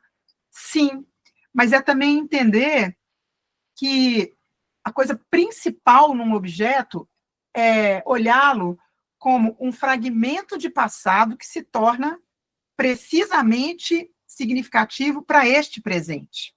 Então, é mais ou menos assim, todo objeto histórico se constitui como um documento, mas ele é também uma espécie de registro de uma dada ação política. Então, basicamente é assim, o fragmento, o objeto, a ruína, o vestígio, o elemento urbano que persiste ou que volta, né, o modo das insurreições acontecerem, elas precisam ser inseridas no presente e no passado. O passado precisa ser constelado com o presente, porque é aí a história do Benjamin, né, de que você precisa reativar a história dos vencidos e não ficar com o discurso dos vencedores. A frase do Benjamin é, né, assim, você precisa entender que para cada história de um vencedor, que a narrativa oficial, a historiografia oficial, é a narrativa de quem venceu. Mas isso não significa que quem foi derrotado deixou de existir. É como se houvesse um rio subterrâneo para você desvendar, e esse rio subterrâneo só vai fazer sentido no momento em que ele emergir aqui, neste presente, né? Muitas vezes o fragmento é esse índice do passado. Então, o Benjamin, lá no texto sobre a história da fotografia, e mesmo também nas notas sobre a teoria da história, ele diz que os objetos marcam encontros no futuro. Muitas vezes você produz um objeto, ele não faz sentido nenhum nesse momento, e lá adiante o que resta dele é um fragmento, mas aquele fragmento é responsável por reativar o sentido desse objeto que ficou no passado. Então, eu gosto sempre de pensar no surrealismo, que não produziu o cinema. O cinema surrealista só foi possível a partir da linguagem dos computadores, porque aí a distorção, as inúmeras camadas de produção da imagem, ou seja, o cinema surrealista precisou de tecnologia. A poesia surrealista não precisava da tecnologia, mas é como se essa ideia da forma surrealista viesse rolando aqui dentro da Terra até chegar no momento em que ela se torne possível, né? Então, por isso, essa ideia do fragmento, que ele não é, ele em si, ele não é, ele não pode se transformar num fetiche. O fragmento, ele exige interpretação. A tarefa da gente é não pretender que essa interpretação seja um engessamento. Então, é por isso, assim, se a gente pensar o que foi 2013, o que foi 2013 lido em 2016 e o que é 2013 lido em 2023, assim, né? Isso é outro dia, eu sou uma pessoa noveleira, para dar o contexto aqui da minha análise. Eu assisti Vale Tudo em 1988, sei de cor a novela, assisti várias versões piratas, e estou assistindo Vale Tudo, assistindo não, porque eu vejo o capítulo depois que já rolou, que eu não estou na frente da televisão na hora que está sendo transmitida ao vivo. Mas 2013, gente, foi citado num jantar de uma personagem, a menina, que é uma das personagens-chave lá, tinha sido presa em 2013, chamada de Black Bloc. Eu falei, cara, assim, tudo bem que eu entendi que isso é um esforço de modernização da novela, de trazer o contexto de a juventude de 88 para a juventude de 2025, mas assim, você pensa, o que faz a Globo colocar como ela foi chamada de vândala, uma Black Bloc às 9h30 da noite? Por que reativar esse imaginário, né? Então, é claro que eu estou também, como diz o meu marido aqui, gente, Rita, porque a autora da novela não pensou esse tanto, mas pensou sim, porque isso é o imaginário de 2013 extravasando naquilo que lhe cabe, assim, é uma maneira de não apagar 2013. Então, não é 2013 sendo representado às 9h30 da noite como um movimento que foi sequestrado pela extrema-direita. É 2013 mostrado numa figura que foi presa, que tem foto no jornal, que se procurar na internet, ela foi presa porque ela depredou um monumento no Rio de Janeiro, e ela é uma diretora de uma agência de produção de conteúdo no Rio de Janeiro. Então, assim, a gente tem que aprender a ligar os pontos, né? Os objetos têm camadas que às vezes são inteiras, e às vezes essas camadas são pontas, soltas, né? Então, isso para mim é o que me acalma, assim, né? Assim, isso me faz... E a gente precisa dizer dessa interpretação. E aí eu tenho que agradecer ao meu mestrado numa teoria hermenêutica, porque é isso, assim, você precisa restaurar para cada interpretação a lógica da pergunta, né? E a dúvida. O Gadamer dizia que não interessa fazer síntese ou resumir um texto, ou explicar inteiramente um texto. O que te dá certeza de que você compreendeu o texto é que você tenha dúvidas sobre ele. A coisa mais importante na teoria do conhecimento é a lógica do raciocínio que te faz produzir uma pergunta. É mais importante que você tenha uma pergunta para fazer ao texto, ao objeto, do que você responder ao texto. Então, um modo da crítica pode ser levantar uma pergunta, fazer emergir uma pergunta que não era visível quando você começou a fazer a pesquisa, né? Então, isso me acalma a história, para mim, da ausência de síntese, e isso me leva inteiramente para a questão brasileira, porque, gente, se a gente pegar, e eu fiz isso no começo de pesquisa, em 2013, eu fiquei mapeando aqui com os meus alunos de graduação, de iniciação científica, o que tinha sido produzido em termos de dissertação de mestrado e tese de doutorado sobre o Brasil desde a criação do Ministério das Cidades, a partir de 2003. E é impressionante a quantidade de material que descreve o Brasil. É impressionante a quantidade de estudo de caso, fazendo isso que o Rui disse, assim, revisão bibliográfica, análise dos casos, o famoso capítulo histórico, depois o estudo de caso, e ninguém discutia no capítulo histórico com qual noção de historiografia minimamente se lidava, e ninguém explicava como é que chegou no caso, por que o caso era importante, por que aquele caso se tornou relevante para ser estudado, né? Então, fica muito evidente entre 2013 e 2016, esse levantamento, até o impeachment da presidenta Dilma, que foi o que eu fiz, né? Esse levantamento, então, de 2003 até 2016, desses trabalhos, era muito impressionante, e eu escrevi sobre isso nesse livro da Alice, que está disponível lá no site, aquele que eu mostrei, sobre 50 anos da região metropolitana. A gente é craque em descrever contextos, situações, fazer inserções urbanas, mas a gente é reticente em afirmar, eu digo, a gente no campo da arquitetura e do urbanismo. A gente na arquitetura e no urbanismo atuando no campo dos estudos urbanos. Os sociólogos não são, porque produzem textos muitas vezes magros, mas formulam teorias, e você não entende como é que essa teoria ela já chega pronta para o leitor, né? E essa é a história do urbano constelação, assim, é você entender que o urbano no Brasil, ele é a capacidade de a gente fixar um momento, estabelecer uma situação, inserir essa situação historicamente, olhar para o passado, entender como que a gente chegou no presente com aquela situação e pensar sobre o futuro, projetar o futuro, formular hipóteses, né? Por outro lado, é entender que o que é o campo dos estudos urbanos no Brasil é impossível sintetizar. Então, hoje eu vejo assim, o que se produz na Federal do Pará e o que se produz na Federal em Uberlândia, ou o que se produz na Federal de Santa Catarina. Os entendimentos dos ambientes urbanos, dos usos dos espaços urbanos, a pletora de forças e de poderes na produção do espaço urbano no Brasil é vasta e ela não é resumível, ela não é esquematizável. Essa pretensão a gente não pode ter, porque o Brasil é feito de diferenças. Por isso é que cresce, para mim, essa ideia de que tem uma fronteira larga, né, de que tem um terreno vago, tem esse entre, que a gente precisa ficar nele. E é isso, assim.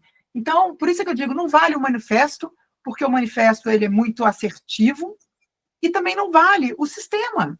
Então, é de novo uma filosofia que ela é ensaística, é uma crítica que ela é ensaística. E, do meu ponto de vista, eu tenho muita tranquilidade sobre isso. Assim, o ensaio é a forma que cabe, é a forma da reflexão que cabe à produção do espaço urbano no Brasil. Eu não tenho nenhuma...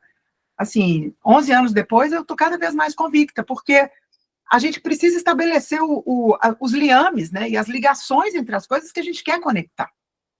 Então, é isso, a constelação te dá liberdade para você juntar esses pontos, estabelecer essas perspectivas, mas se houvesse uma questão única para eu dizer assim, mas então como é que eu construo uma constelação? Olhe para o seu objeto historicamente. E olhe para o seu objeto de um ponto de vista materialista e dialético. Insira o seu objeto num passado, entenda como é que ele chegou no presente, entenda quem era, qual é o momento em que ele emergiu no passado e qual é a ideia de projeção desse objeto no futuro, né? Lembrando sempre que é isso, né? Fazer esse pensamento implodir a ideia de cronologia, a ideia de sucessão, a ideia de progresso, que são as variáveis benjaminianas preferenciais, né? E uma outra coisa que também acho que tem que ser dito da constelação, e também é uma coisa que eu e o Rui a gente conversou hoje, é que a gente precisa raciocinar por imagens, porque a gente olha para situações urbanas. A gente não olha para... As imagens são nosso texto. A gente precisa ler imagens, né? E aí, a ideia de que as imagens são dialéticas, porque você precisa ver por trás das imagens. Então, Benjamin que dizia, né, assim, a imagem dialética é o real objeto construído na apresentação materialista da história. É a imagem que te deixa ver as camadas do passado, não é o texto. Por isso é que Benjamin defende uma coisa como uma história natural, e não como uma história... assim, a história é a história das obras. Então, quando ele está lá discutindo se existe alguma coisa como uma história da arte, e ele diz que não, é impossível, porque não adianta inserir a arte num sistema, mas é a maneira como uma obra conversa com a outra. É a história das obras, das singularidades, né? Então, esse é o ponto. A imagem dialética é o real objeto construído na sua apresentação materialista da história, né? Porque, para Benjamin, o mais importante é que você consiga tomar distância, né? Tirar esse objeto que você está olhando, descolá-lo de um contínuo histórico, ou descolá-lo de um contexto em que ele está totalmente explicado.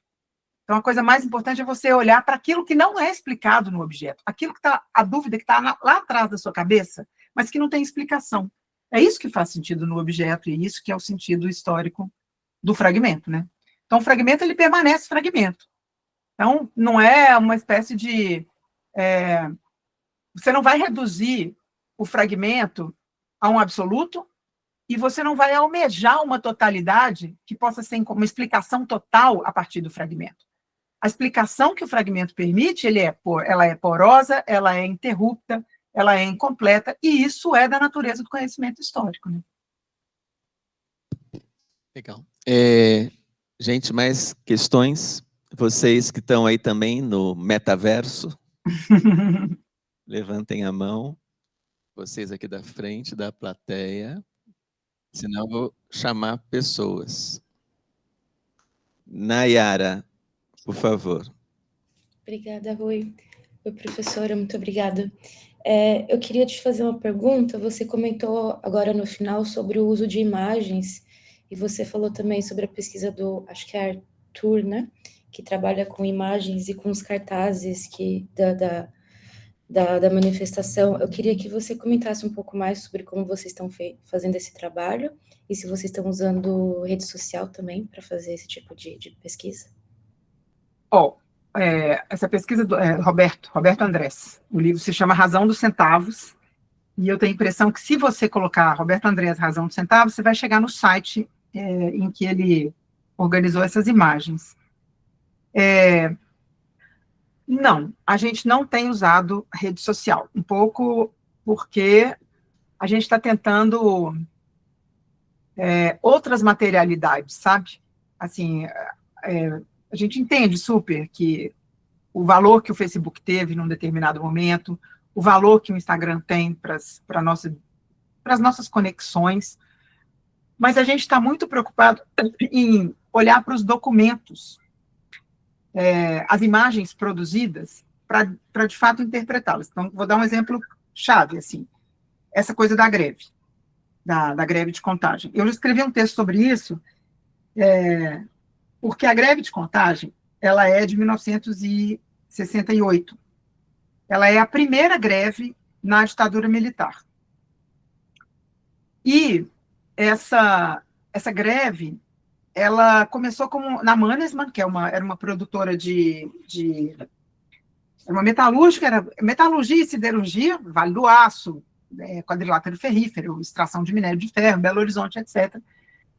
O Jarbas Passarinho era o ministro da Economia, ele menosprezou que essa greve fosse avançar, achou que ia durar 3 dias, durou 1 semana, durou 3 semanas, no final essa greve produziu o primeiro aumento salarial da ditadura militar.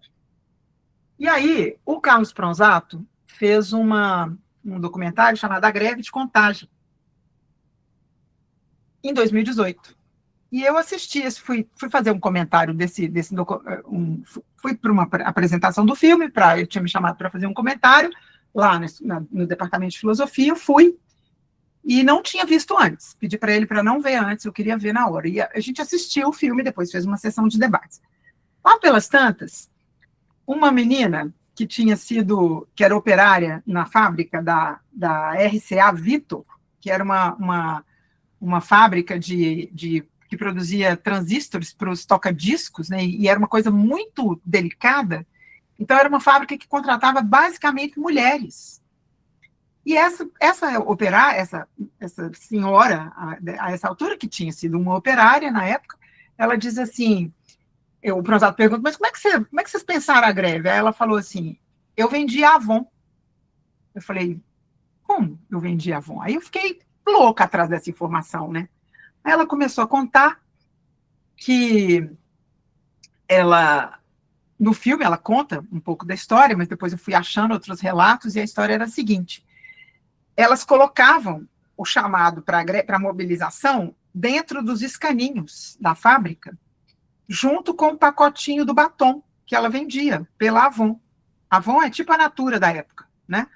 E ela colocava, então, um papelzinho mimeografado e dizia, reunião na casa de fulano de tal, e isso foi fazendo uma mobilização entre as operárias. De outro lado, ela vendia cosméticos, Natura, Avon, para as mulheres dos operários, para as esposas. Então, no final de semana, elas iam para as casas entregar os cosméticos para tentar convencer as esposas a deixarem os maridos aderir à greve, porque, afinal de contas, ele era o provedor da família. E a ameaça de que, se fizesse greve, haveria demissão. Essa foi a mobilização. Essa foi uma atuação das mulheres na greve. Aí eu falei, isso é invisível. Isso é invisível. Só que você começa a procurar nos recortes de jornal da época e está cheio de fotografia das operárias em Contagem.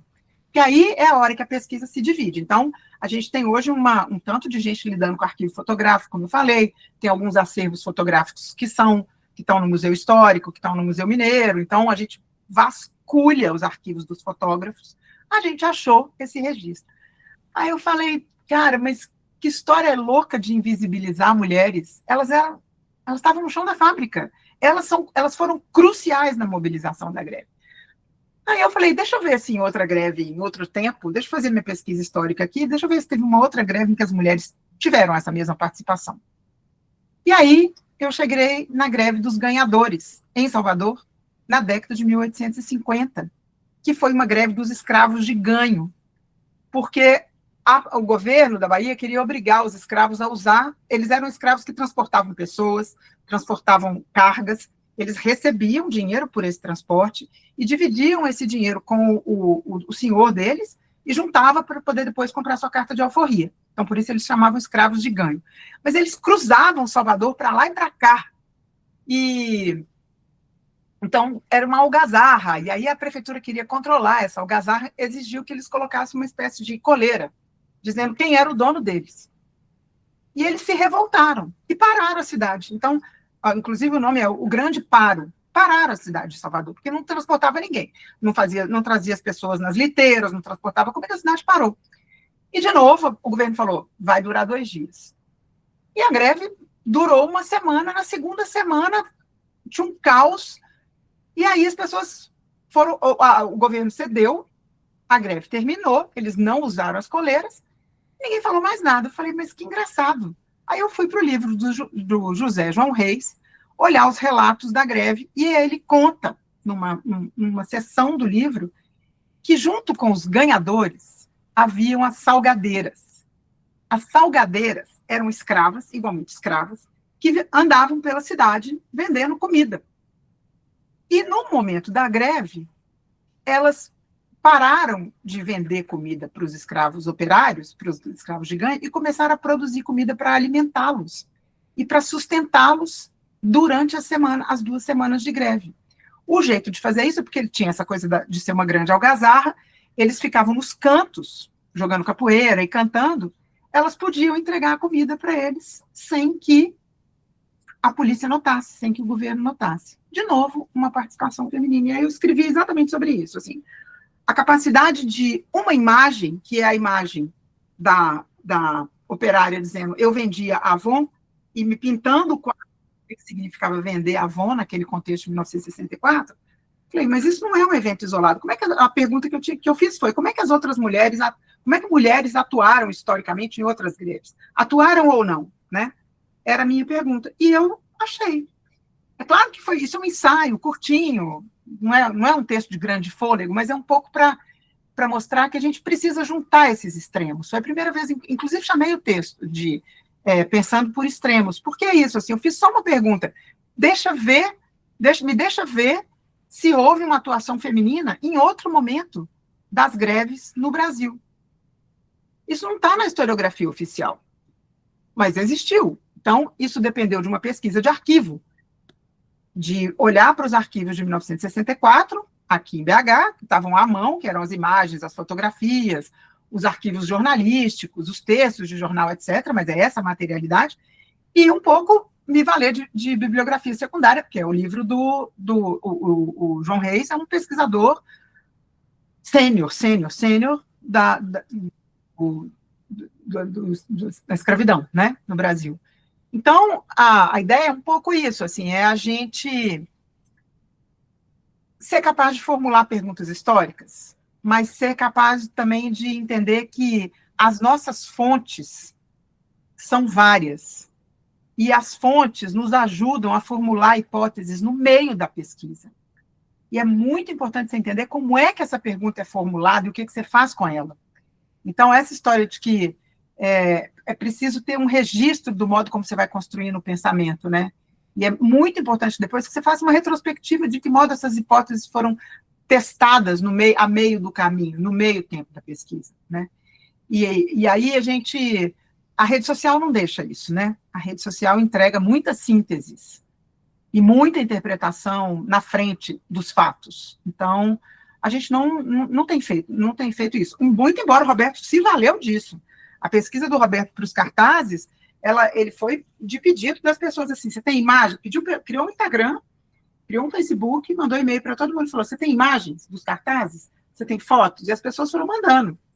E o jeito como a informação circulou foi pela rede social. Mas nessa história do pensar por imagens, né, e de decifrar essas imagens, nesse artigo, por exemplo, eu achei fotografias em que mulheres estavam nas manifestações de 68, e achei também num filme do Eisenstein, da greve de 1905, 2 mulheres no meio da greve. Então, é um pouco é um faro de pesquisa voltado para a imagem, que a gente entender que a imagem produz conceito, né? Que a imagem precisa ser olhada com atenção. Não é só... A imagem não é nela mesma um registro final. Ela pode ser um lugar onde você escava camadas, né? Você já assistiu um filme chamado Blade Runner? Pois é aquele procedimento lá do detetive do Blade Runner, né? Você amplia a foto, olha por trás, gira a imagem, até que você encontra alguma coisa que você só suspeita que tivesse ali, né? Pode encontrar ou não. Obrigado. Obrigada. Alguém mais?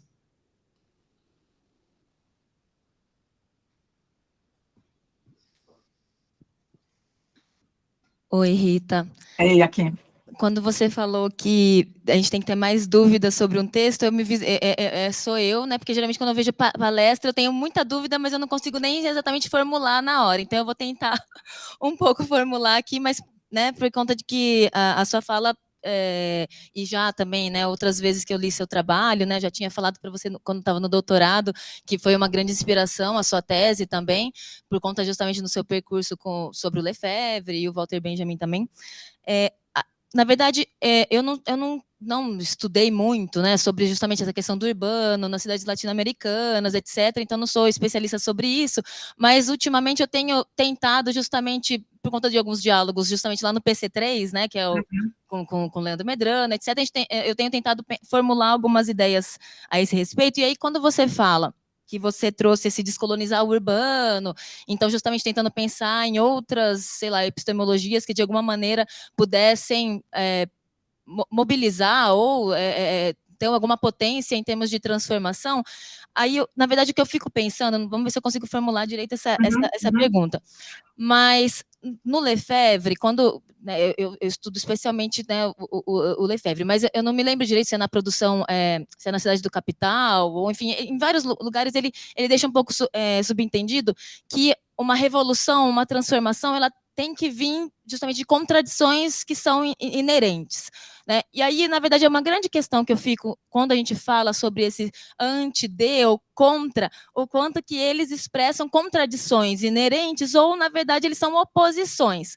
E aí, quando sendo o outro, né, como oposições, se eles realmente têm capacidade, eles têm esse potencial de transformar, né? Digamos, não sei se deu para poder entender a pergunta. Porque, na medida que as contradições elas têm que ser internas, uma vez eu li justamente uma crítica de um autor, né, e era uma crítica relativamente superficial, mas eu fiquei com aquilo na cabeça, do quanto que os discursos, justamente, de outros modos de vida, então, sei lá, quase que um anti-urbano, então vamos voltar para a natureza, etc., o quanto que eles têm potência efetivamente, porque, na verdade, eles criam uma imagem, que é uma imagem um pouco nostálgica, mas que é uma oposição tão, digamos, tão diametralmente, né, colocada, que eles não realmente eles ativam essa contradição inerente para poder possibilitar uma transformação. Então, a primeira pergunta era essa, e aí, consequentemente, aí eu tenho justamente tentado entender um pouco o que o Lefebvre fala, mas ele fala muito brevemente sobre o terceiro espaço.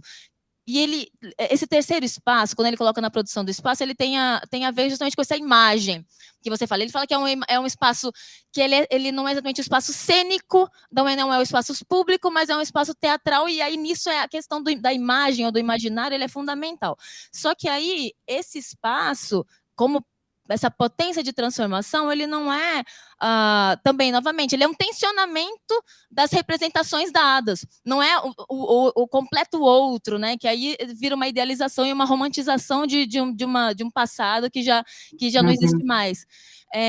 Enfim, daí eu tenho tentado entender sobre isso, e aí, nesse sentido, talvez, né, quando o Rui traz isso, por que não é o materialismo histórico? O Lefebvre, ele fala, né, em um momento que ele dialoga, né, Marx, Hegel e Nietzsche. Daí ele fala que o materialismo histórico, ele tem uma das limitações é justamente um pouco desse aspecto teleológico dele, digamos, de ter uma finalidade, de como se você tivesse uma síntese posteriormente, embora ela fosse, também, novamente, surgem novas contradições, etc, etc.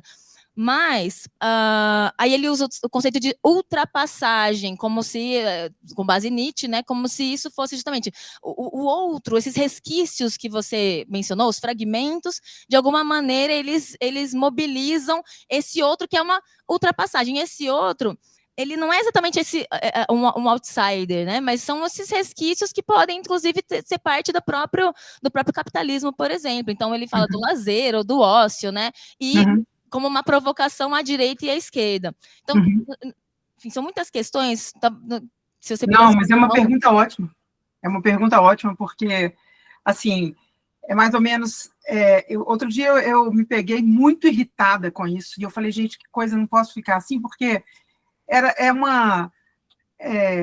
quase que um discurso, eu não vou lembrar a situação exata, porque me irritou tanto, que eu falei, não vou envolver com isso aqui. É um discurso de negação do urbano, como se houvesse um lugar para onde retornar. E não é assim, porque não tem dialética nenhuma nisso. Assim, por isso é que não é o exatamente outro, né? Por isso é que é o ponto de contato que eu estou dizendo aqui que a gente tem que fazer, né? Você discutir a zona a interface, o lugar em que toca e depois separa, porque você vai viver num quilombo urbano? Você nunca viveu, a sua família não veio de lá, você não tem nenhuma ligação com uma aldeia indígena, você vai retornar para esse lugar? Como? Você nunca esteve lá. Então, o que a gente vai fazer com um universo, um imaginário construído, né? Então, não é olhar para a floresta como uma negação do urbano e como uma possibilidade de outra urbanidade. É o contrário, é você pensar uma coexistência. Só que essa coexistência ela é toda arranhada, ela é cheia de aresta, ela não conjuga, né? Então, isso é o sentido, eu entendo, da ultrapassagem que o Lefebvre fala. E eu acho, Hakim, que a gente tem que ler esses três autores, Debord, Lefebvre e Benjamin, como autores que eles estavam tateando algo, que eles não tinham muita certeza, porque eles estavam pensando num contexto europeu, mas eles sabiam que o que eles estavam pensando não se realizava na Europa. Então, assim, é muito incrível um texto do Benjamin, que é sobre Moscou. Os 2 meses que ele passa em Moscou. E ele diz assim, gente, o subúrbio da cidade se parece com uma vila. Ele sai de Moscou, porque ele queria entender, ele pega um trem, pega um ônibus, pega um bonde, e vai para o subúrbio. E ele diz, é muito impressionante como esse subúrbio se parece com o rural, mas não é o rural medieval que ele estava acostumado a ver na Alemanha ou na Itália, né? Então, essa franja urbana é disforme. Então, a mesma coisa o Lefebvre, quando o Lefebvre está falando dessa história de que, assim, para fora dos centros, né? Quando ele está dizendo sobre a vida cotidiana, ele está dizendo sobre isso, assim, é o lugar onde as coisas não têm desenho, onde as coisas são meio estranhas, assim, você não consegue fazer uma leitura de infraestrutura, mas você está vendo escalas diferentes, intimidades, âmbitos públicos, e, entretanto, isso se constitui, né? Então, eu discordo um pouco da leitura do materialismo histórico do Lefebvre, sabe? Porque eu acho que ele escreve, ali é a questão assim, ele está escrevendo para brigar com o Partido Comunista Francês, né? Ao passo que o Benjamin não. Assim, ele não está brigando com ninguém simplesmente porque ele não está ligado a partido nenhum, né? Então, a pegada benjaminiana para o materialismo histórico é a escavação da materialidade do fato histórico. É olhar para o fato histórico tendo músculo, sangue e ossos. E olhar para aquele fato histórico como um fato vivo, que chegou vivo no presente. Porque se não tivesse chegado vivo, você nem estaria falando dele. Então, assim, o Aníbal Quijano, agora não lembro mais se eu falei disso naquele texto, mas o Quijano dá uma entrevista em 1991 para uma revista de Lima. E é a entrevista em que ele diz que a Europa e a América Latina nasceram todas no mesmo dia.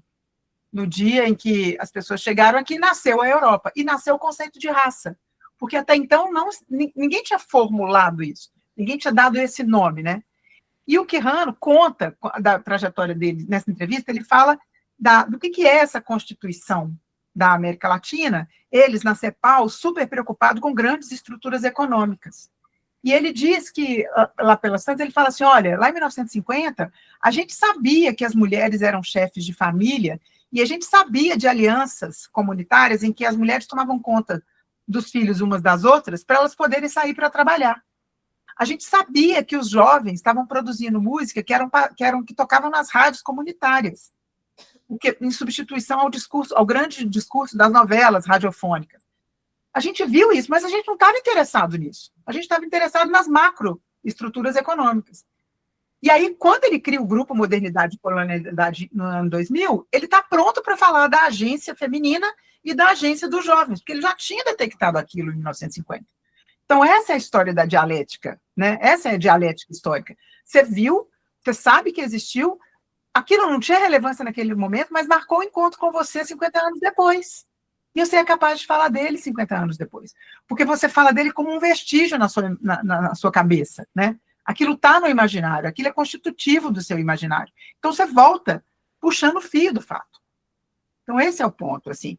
Eu acho o Lefebvre, ele... É isso, né? Assim, o Lefebvre tem uma pretensão, digamos, não de sistema, mas ele tem uma pretensão dessa...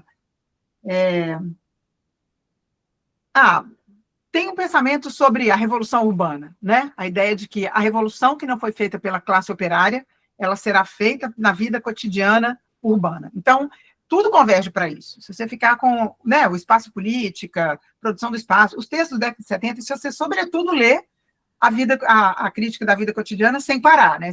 É um texto que ele começou a escrever na década de 40 e parou em 1980, né?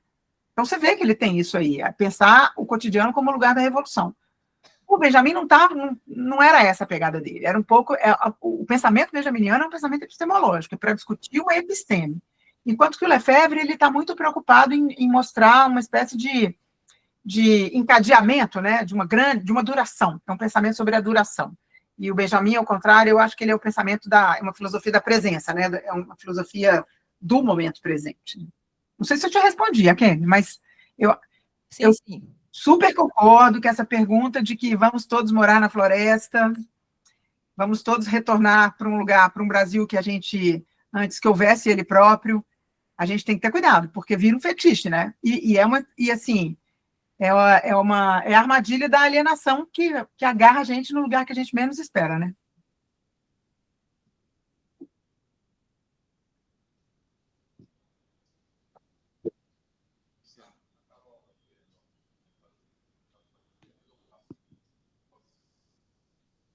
Vamos fazer, então, mais 2 perguntas rápidas, porque o horário da novela está chegando. Isso mesmo. E só um comentário antes, Rita, assim, quem diria que Maturana deu nisso, né? Pois é. Carolina e depois Luciano. Boa noite, Rita. Ei, Boa Carol. noite a todos.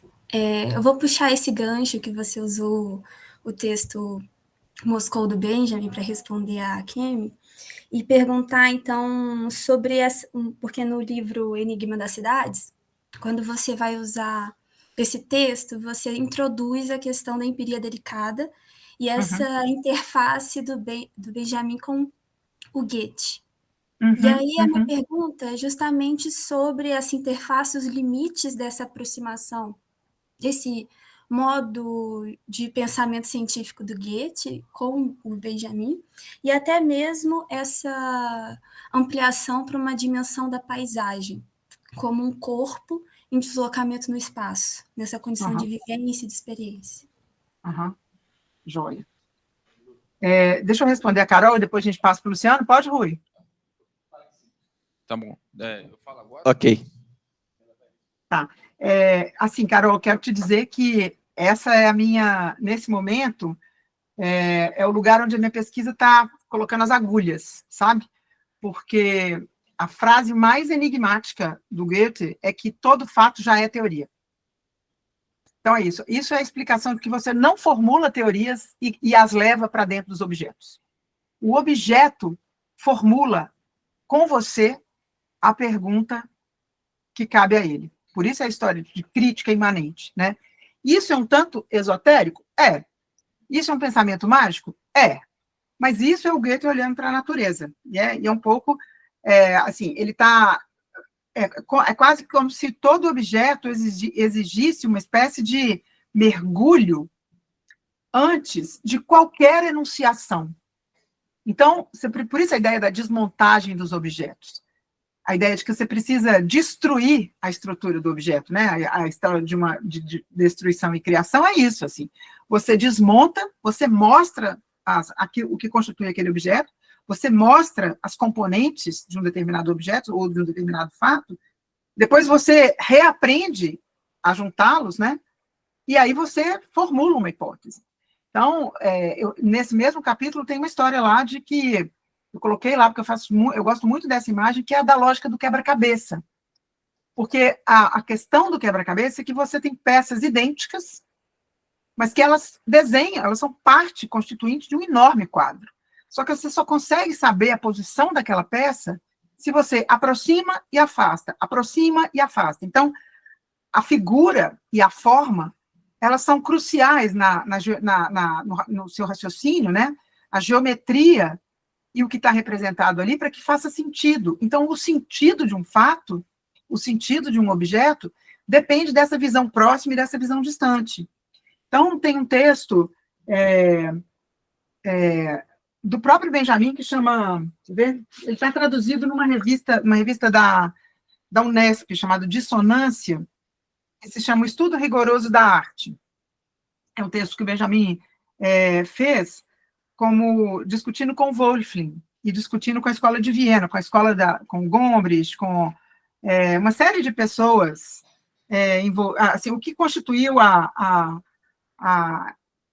o conceito de história da arte, né, na Escola de Viena, na virada do século XIX para o século XX. Então, é daí que vem essa ideia de que, para o Benjamin, vale a história da obra, né? Então, você precisa, antes de formular hipóteses, ou antes de inserir o objeto numa cadeia causal, ou de tentar dizer isso é aquilo, né, você não dar nome. O nome é posterior à sua interpretação. E a sua interpretação ela é exaustiva. E por isso a ideia de história natural.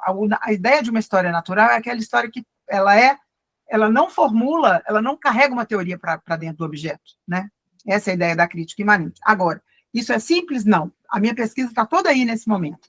Como é que isso é possível em se tratando dos ambientes urbanos? Porque se o ambiente urbano me ensina, isso mesmo lá do Benjamin em Moscou, né? Ele não falava russo, estava fazendo um frio do cão, ele estava sozinho em Moscou, e ele disse, eu só tenho o que observar. E ele só conseguiu falar de Moscou depois que ele voltou para Berlim.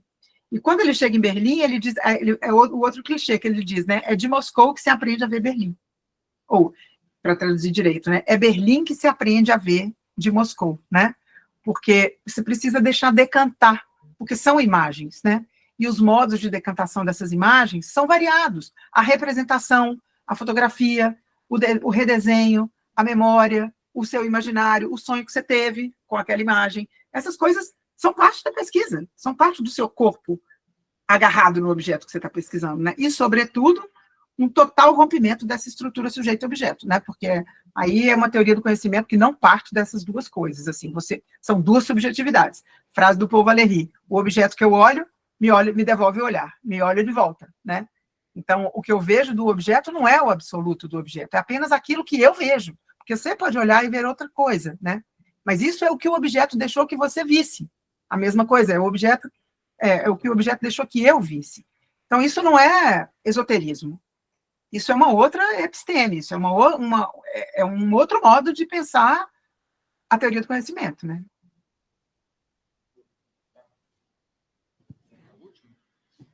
Não, só para finalizar, desculpa. Olá. Só para finalizar, mas voltando um pouco à atuação do grupo Cosmópolis, eu queria, uma coisa que me fascinou muito foi quando, no tempo da pandemia, você falando a respeito desse encontro que durou 12 horas e que tinha um espírito meio do rádio e tudo mais.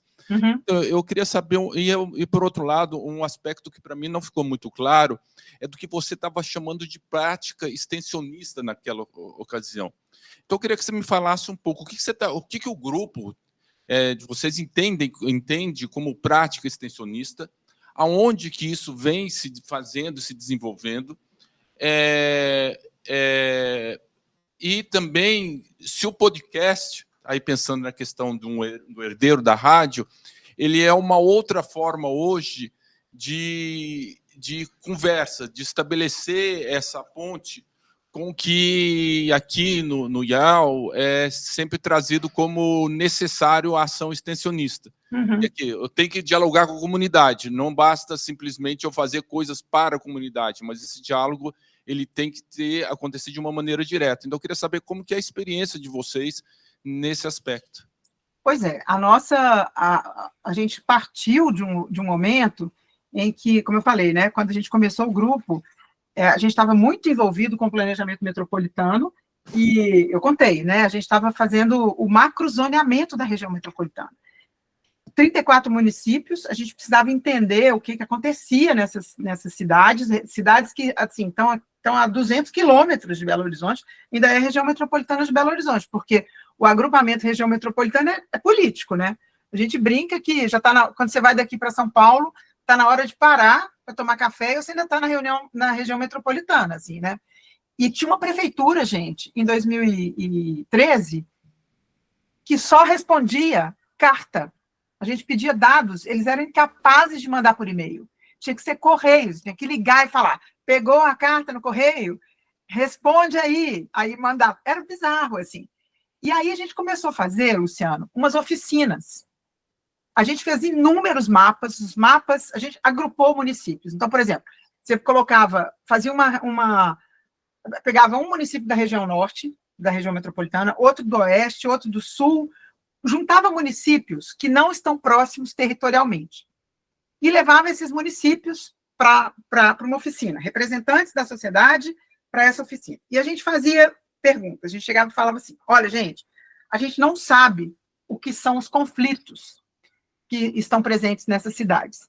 Vocês podem marcar no mapa o lugar onde esses conflitos acontecem? Vocês podem contar para a gente do que se trata esses conflitos? A gente fez um tanto de adesivo com os tipos de conflitos que a gente podia imaginar que fosse acontecendo, sabe? E vocês podem dizer para a gente o tamanho do conflito em termos de escala e em termos de duração no tempo?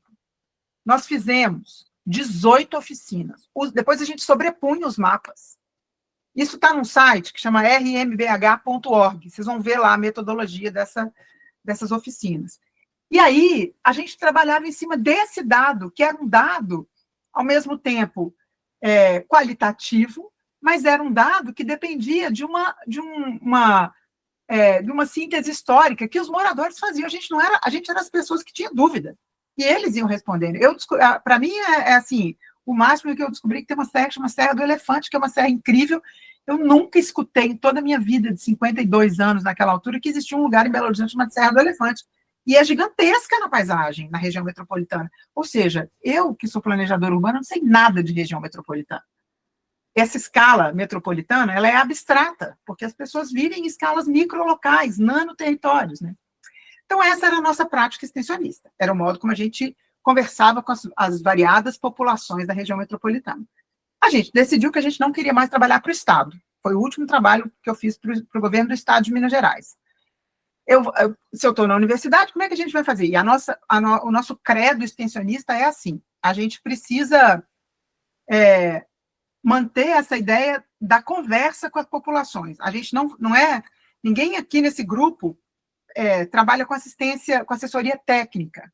A gente não está trabalhando com produção do espaço propriamente dito, com construção, com produção de... Assim, a gente estava nas ocupações urbanas, por exemplo, mas a gente estava muito discutindo nas ocupações os modos de organização política. A gente não foi o grupo, porque a Escola de Arquitetura ficou muito envolvida com as ocupações. Uma coisa que eu não falei aqui é que em 2019 a gente fez o seminário de 2019, foram 10 anos de ocupações urbanas em Belo Horizonte, porque tem ocupação aqui desde 2009, porque interrompeu a política de provimento de habitação da Prefeitura Municipal. Então, a gente chamou todos os líderes das ocupações, e, de novo, nessa nossa prática de fazer seminário, que é a nossa prática extensionista por definição, a gente põe as pessoas para falar, para conversar uma semana inteira, ou como a gente deu conta de fazer agora, um semestre estendido. Por que isso é a nossa prática extensionista? Porque a gente está muito interessado em organização política. Então, essa é a minha forma de atuar politicamente dentro da universidade. Essa é a minha forma de tratar da produção do espaço do ponto de vista de uma ação política. Aquilo que eu falei no começo, né? Assim, um objeto histórico, ele se constitui como escrita histórica, mas também como ação política. Então, eu não vejo a possibilidade, assim, é impossível que eu, como uma professora do sistema público federal de educação, num governo de extrema-direita, apareça na esfera pública organizando movimento. Não dá, assim, a UFMG já era inimiga do governo federal, né? Já era vista como inimiga. Não dá, assim, você tem que entender, você tem que se inserir politicamente. Então, essa nossa lógica da organização dos seminários, levar os estudantes, trazer os ativistas, conversar, levar os estudantes para os movimentos, mostrar como é que eles se organizam e usar o espaço público, que a universidade é de debates, isso é o nosso limite da atuação política. Nesse caso do seminário, por exemplo, do Benjamin, a gente espalhou o convite, a gente divulgou maciçamente. Teve um momento em que a gente tinha 1.500 pessoas conectadas no YouTube assistindo. E a gente não sabia exatamente quem era. A gente cuidou, eu e o Thiago, a gente cuidou dos convidados, a gente estava discutindo o Benjamin, assim, e estava lotado de aluno, estava lotado de gente que tinha lido Benjamin na década de 80 e voltou para ler, mas a gente entendeu que é um instrumento de difusão. E eu, total, acho que o podcast é a mesma coisa. É incrível, assim. Eu vou dar um exemplo fora da curva aqui, mas a gente aqui em casa está participando de um grupo o Gregório do Vivier, o Bruno Torturra, esqueci o nome da menina, que é Alessandra. Eles têm um podcast chamado Calma Urgente. E aí eles resolveram criar um grupo de discussão de literatura. Criou esse clube de leitura, que reúne uma vez por mês, e o assunto é capitalismos. Então, E aí, aqui em casa, a gente começou, assim, a gente já tinha mais ou menos lido um livro por mês, e a gente já tinha lido e falava, vamos entrar para ver a discussão. Gente, tem 1.500 pessoas no grupo, que funciona toda quarta-feira à noite, tem reunião toda semana, quarta-feira à noite, e tem vários subgrupos que surgiram a partir desse podcast, desse grupo de leitura, que são as indicações de filme, as leituras paralelas, os professores, as coisas que aprendeu na faculdade nos anos 80, nos anos 90, nos anos 2000. Então, é isso para responder a pergunta. Foi a Nayara? Quem me perguntou sobre a rede social? Foi você, né, Nayara? Foi. Isso é muito fértil, assim, isso a gente sente muito nessa história de pensar a esfera de debate que a rede social permite, né? Eu fico chocada com esse grupo do Gregório do Vivier, porque não era para ser esse sucesso, assim, sabe? É uma coisa meio... Os caras são meio celebridades e tal, mas não, tem gente do Brasil inteiro, tem gente de fora do Brasil, a discussão é excelente, é uma infinita biblioteca, é maravilhoso, toda semana eu aprendo, eu sei que tem uma série nova, um filme novo, eu, noveleira, para mim funciona maravilhosamente bem, né? E eu não tenho a pretensão de abarcar aquilo tudo. Eu nunca vou ler tudo. Aquilo é uma grande biblioteca para mim. E a gente acha mesmo que a prática extensionista tem essa função. É você dizer que existe a fonte, que existe o texto, que existe a referência. Se você quiser começar a estudar, você pode estudar sozinho, mas a gente dá um pouco o caminho e disponibiliza. Está tudo gravado, tudo aberto. Os livros são todos livros de acesso aberto. A Pisiagrama não, porque a gente precisa... Mas eu acho que até a Pisiagrama agora, nessas últimas edições, ela está toda aberta. Porque a gente precisa das assinaturas, que é o que sustenta a revista, né? Então é isso, Luciano. Assim, foi assim que a gente resolveu a nossa questão da obrigatoriedade da carga horária extensionista, né? Das nossas disciplinas, a carga horária que agora é obrigatória na UFMG, né? A percentagem extensionista. Rita, muitíssimo obrigado. Foi, assim, excelente a sua participação, como sempre. Esperamos nos encontrar, né, virtualmente ou presencialmente em outras oportunidades. Com certeza, Rui. Obrigado, gente. Obrigada, gente, por ouvir.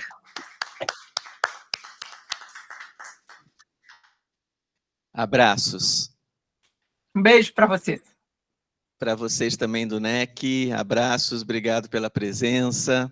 Nos vemos. Tchau, gente. Sim. Beijo, gente. Muito obrigada. Bom restinho de semana para vocês. Você também.